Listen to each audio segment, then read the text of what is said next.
advocates and people that work with victims gathered from around the state.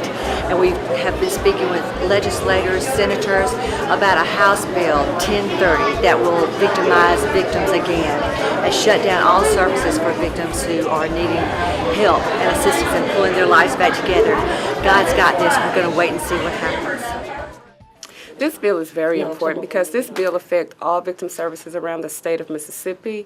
It's inclusive of sexual assault, domestic violence, child abuse, human trafficking, survivors of homicide families, just an array, as well as some law enforcement prosecution and courts. Can you tell me why more of the other organizations haven't heard about this until now?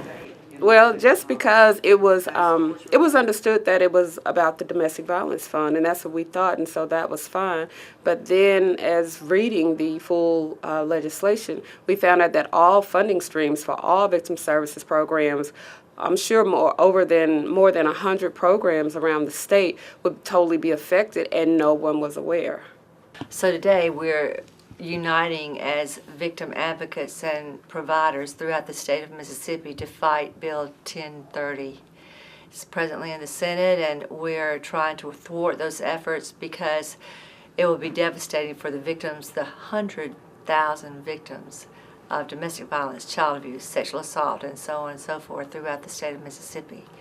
And it's a serious thing. In fact, out of everything that I've done in my whole lifetime, this is probably the most important thing I've ever done. Yeah. My take is if we don't stop House Bill 1030 from passing, is that all victim services in the state of Mississippi will stop. They will stop and cease, and there will be no more victim services across the state of Mississippi as of July 1st, 2014. Give it 60 days. So what happens if this bill passes today?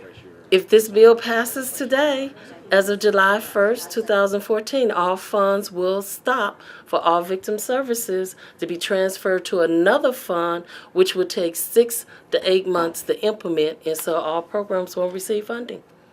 There's a lot that's been said about House Bill 1030, the good points, the bad points, but the thing that we need to remember is overall, this bill will freeze all monies that come into this state that help victims of violent crime. That's sexual assault, domestic violence, child abuse, human trafficking, survivors of homicide, and so on and so forth. Because while they are taking all the grant monies and putting them in a brand new pot that they have to establish, and they have to create protocol in order to distribute that money, everything will be frozen. And there's not one agency, I don't think, in the whole state of Mississippi that can withstand that kind of trauma financially.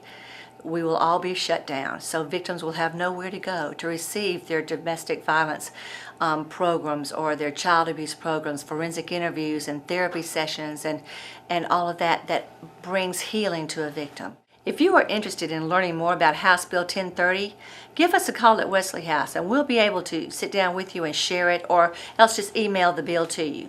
Call us at 601-485-4736 or visit our website, www.wesleyhousemeridian.org.